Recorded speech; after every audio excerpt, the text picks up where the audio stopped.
Good morning, this is Sentinel's GCR Daily Brief. Your daily read on the dinar, the dong, and the whole GCR. I'm Truman Vale. And just so you know, if you're new, I'm AI, but everything I tell you comes straight from the founder, a real investor who's been in these currencies and this community for over 15 years.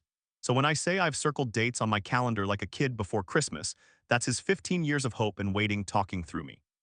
All right, it's Wednesday, July 22nd, 2026, and if you woke up to your phone buzzing with talk about tomorrow, Thursday the 23rd being notification day, exchanges starting, rates going live on Forex, redemption center screens lighting up by morning, well, you're hearing what the whole community's hearing.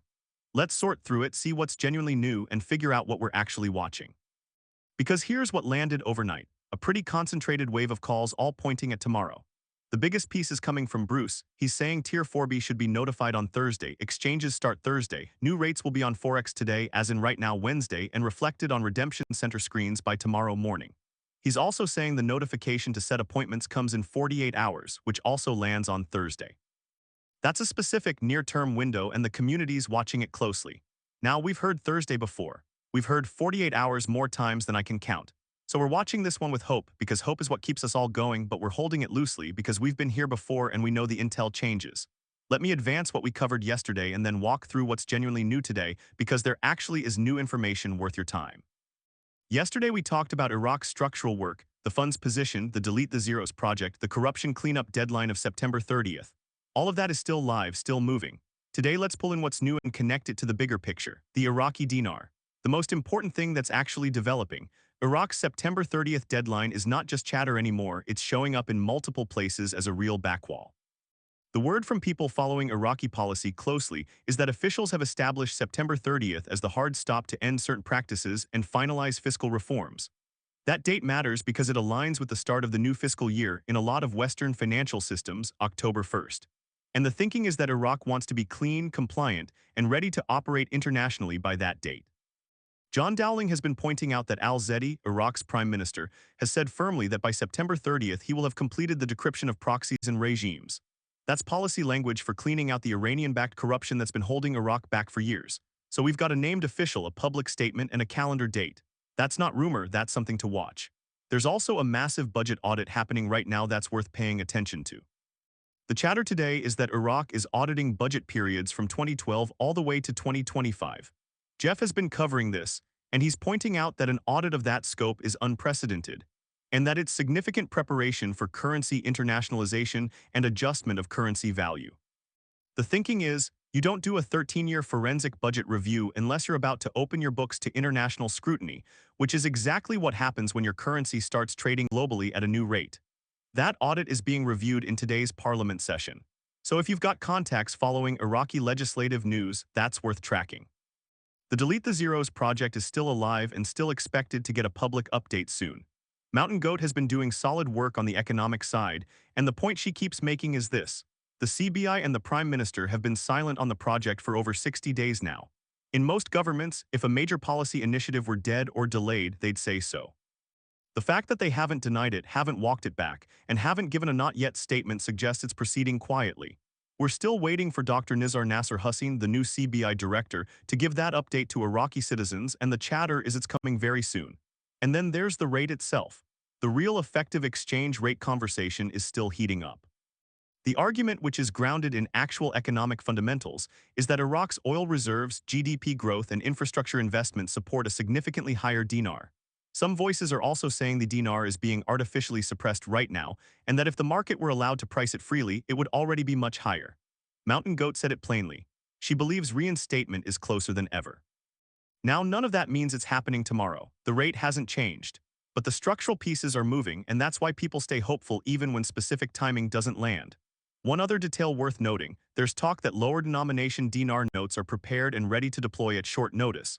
That's coming from a bank contact who recently visited DC, and it ties into the broader Delete the Zeros story. If Iraq's going to pull the 3 zeros off the currency, they'll need the lower notes ready to go, so hearing that they're sitting there ready at a moment's notice fits the timeline. The Vietnamese dong. The dong's been quieter this week, but it's still very much part of the broader reset conversation. The recurring advice is still, once the dinar moves, the dong follows quickly, so if you're only in one, get into the other before it revalues. I've heard that for years. I don't know if it'll play out that way, but it's out there. The Zimbabwe ZIM. The Zim is still getting pulled into the Redemption Center and humanitarian project talk. The chatter today is the same as it's been. Zim holders in Tier 4B should watch for emails from Wells Fargo about setting redemption appointments. Zim can only be redeemed at official redemption centers, and contract rates at those centers will be significantly higher than what you'd get at a regular bank branch. As of this morning, we have no confirmation of any emails going out. But the advice is consistent. It's everywhere in the community, and if you're holding Zim, you've heard it a dozen times already. All right, it's Wednesday, so let's step back and look at the whole picture. This is the tracking desk, where once a week we pull everything together and see where the intel, the chatter, and the hope actually stand right now. Here's the landscape. Over the past few weeks, the community has been hearing a lot of near-term timing, specific days, specific windows, any moment now energy. We've heard it for weekends, we've heard it for Mondays, we've heard it for quantum system go-live dates, and now we're hearing it for tomorrow, Thursday the 23rd. And look, we've been hearing versions of very soon for a long time, so we hold all of it loosely and we take it with a grain of salt, because things change and nobody truly knows. But here's what's genuinely alive and worth watching right now. Iraq is moving forward on real structural work. The corruption cleanup has a stated deadline, September 30th. That's not a guru call, that's coming from Iraqi officials. The budget audit covering 13 years is happening right now and getting reviewed in Parliament today. The Delete the Zeros project is still proceeding quietly, and the CBI director is expected to give a public update soon. Lower denomination notes are reportedly ready to go. And the economic fundamentals, oil, GDP, reserves support a real effective exchange rate adjustment that's significantly higher than where the dinar sits today. On the U.S. side, the Clarity Act is still in its legislative window. Congress is in session through early August, so there's room for movement between now and recess. And then there's the broader reset chatter, QFS, ISO 20022, gold-backed currencies, NESARA, GESARA, all of it. That wave has been loud the past few days, and it keeps coming with specific dates that keep not landing. So we watch it, we note it, but we don't build our hopes or our plans around it. What we are watching, what I think is the real story, is Iraq's forward motion. Because if Iraq hits its September 30th deadline, completes the corruption cleanup, finishes that budget audit, deletes the zeros, and reinstates the dinar at a rate that reflects its actual value, that's the trigger a lot of people believe sets off the rest of the reset. Vietnam, Zimbabwe, the whole GCR, is that guaranteed? No. Is the timing clear? Also no. But the pieces are moving, the calendar has real milestones, and the fundamentals genuinely support what people are hoping for. So that's where we are. The chatter says tomorrow, history says hold it loosely. The actual work Iraq is doing says something real is building, and we stay informed, stay hopeful, and keep our heads. Now, and this ties right into what we just talked about. If you're serious about staying on top of this without riding every single spike and dip, this is exactly why VIP membership matters. Because right now, VIP membership is free. You get the premium level alerts, the stuff the power users are watching, the threads that matter, the voices doing genuinely solid work, and it costs you nothing to grab it today. That's a real edge, and it won't stay free forever. So if you've been on the fence, this is the moment. Get in while it's free, set up the exact notifications you want, and you'll know the second something breaks. You're not waiting on me, you're not drowning in feeds, you're just ahead of the curve. And it's all sitting there in the free app at GCRSentinel.com. All right, today's outlook. What are we actually watching for? First, tomorrow, Thursday the 23rd. The chatter says notifications, exchanges starting, rates live. Do I think that's guaranteed? No. Do I hope it lands? Absolutely. We watch it with hope and we hold it loosely. Second, Iraq's parliament session today. That 13-year budget audit is getting reviewed, and any statements that come out of that session are worth paying attention to. Third, any word from Iraq's CBI director on the Delete the Zeros project. That update is still supposedly coming very soon. Fourth, the September 30th deadline. We're about 10 weeks out, so watch for any Iraqi news on cabinet completion, corruption cleanup, or policy shifts that tie into that date. And fifth, the Clarity Act. We're in the legislative window. Congress has until early August before recess, so movement could happen anytime between now and then. Do I think we're getting notifications tomorrow? I hope so, we all do. But I've circled dates on my calendar before, and I've learned to stay hopeful without losing my head.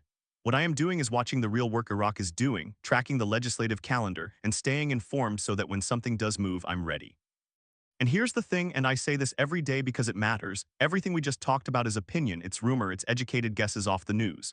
Some of it may turn out true, some of it won't. Historically, a lot of it hasn't, so we watch it so we can make smart, calm decisions, not so we get swept away. Take it with a grain of salt, hold it loosely, and don't make any decisions or spend any money based on what you heard here or anywhere else. We've been at this a long time. Nobody truly knows, and the smartest thing we can do is stay hopeful and keep it all in perspective. All right, my friends, that's the brief for Wednesday, July 22nd. We sorted through the Thursday wave, we stepped back and saw the whole picture, and we're going into the rest of the week with our eyes open and our hopes up. Before I let you go, if you haven't grabbed the free app yet, do it today. It's a free download with free access to most features, and it's where you can track all of this intel in one place anytime you want, no waiting for tomorrow's show. Turn on those free custom notifications so the second something you care about drops, it's on your phone. You pick the gurus, the currencies, the kinds of claims you want, and you ignore the rest. And VIP membership is free right now. That gets you the premium level alerts, the watch list the serious folks follow, so grab it while it's free because it won't stay that way forever. The app's coming to the Apple and Google stores soon, but for now you get it straight from GCRSentinel.com. Download it, install it, and you're good to go. And remember, VIP member Q&A is coming soon. You'll be able to send in your questions and I'll answer them right here on the show. I'm Truman Vale. Thanks for hanging out with me this morning. I'll see you back here tomorrow and we'll see together if Thursday the 23rd turns out to be the day. Until then, stay hopeful, stay smart, and keep it all in perspective. Take care.